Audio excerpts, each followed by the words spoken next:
नमस्कार बंधु आज के आस्तमा में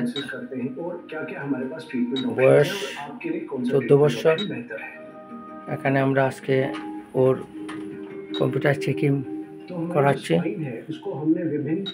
সে হাঁটতে পারে না, ছোটবেলায় হাঁটতে পারতো কিন্তু সিজার রোগ হওয়াতে মাঝে মাঝে সে ফিট হয়ে যায়। আজকে সে দাঁড়াইতে পারে না, বসতে পারে না, হাঁটতে পারে না। তো বহু ডাক্তার দেখিয়েছেন কিন্তু উপকৃত হয়নি, তাই তো? অনেক ডাক্তার দেখানো হয়েছে। তো আজকে আমরা বিভিন্ন ধরনের পয়েন্টগুলি আমরা কম্পিউটার মেশিনে ডিটেক্ট করছি এবং পরবর্তী সময়ে আরও বিভিন্ন মেশিন আমরা কীভাবে চিকিৎসা হচ্ছে তাও আমরা দেখাবো। এখানে দেখা যাচ্ছে তার বিভিন্ন ধরনের সমস্যাগুলি অটোমেটিক কম্পিউটারের মধ্যে দিয়ে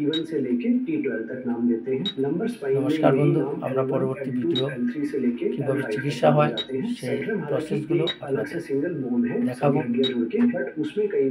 epilepsy, paralysis, Baat, nerve, diabetes আমাদের সেন্টারে চিকিৎসা হয়। এখানে বায়োসেন্সর অটোমেটিক ইলেকট্রনিক মেশিনে ট্রিটমেন্ট হয়। नमस्कार बंधु, धन्यवाद। नंबर स्पाइन की बात करें जिसके बारे में आज हम डिस्कस कर रहे हैं, तो वहाँ पे जब भी 2 हड्डियां मिलती हैं आपकी तो 3 আমরা প্রথম মাস্টার চেকআপ প্রসেস শেষ হলো। ফুড স্ক্যানিং আমরা প্রথম করলাম।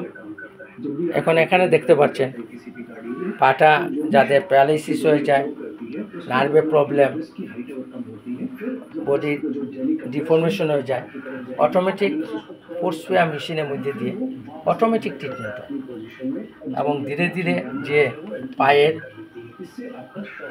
নার্ভের যে কমজোরি সেটা অটোমেটিক মেশিনে ধীরে ধীরে এভাবে যদি কন্টিনিউ থেরাপি করে, মিনিমাম থেরাপি প্রথম 20 দিন, 10 দিন, 20 দিন, তারপর 3 থেকে 6 মাস, ইভেন কি বছর যাবত ট্রিটমেন্ট করতে লাগে।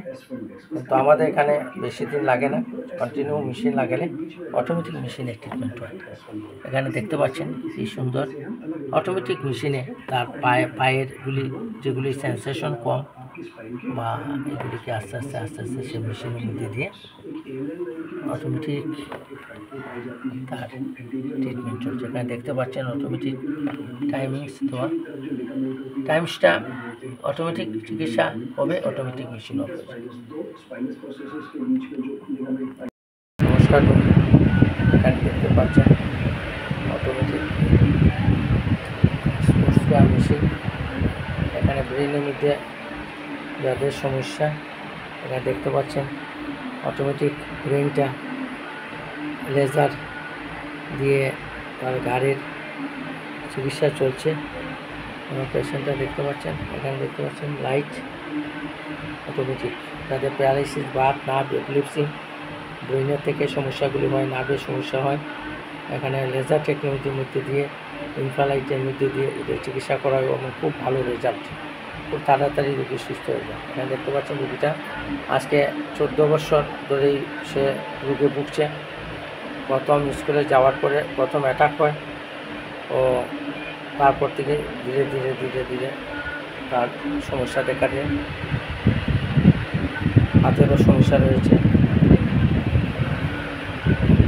যেগুলো সমস্যা আছে, পাটা ব্যান্ড হয়ে গেছে,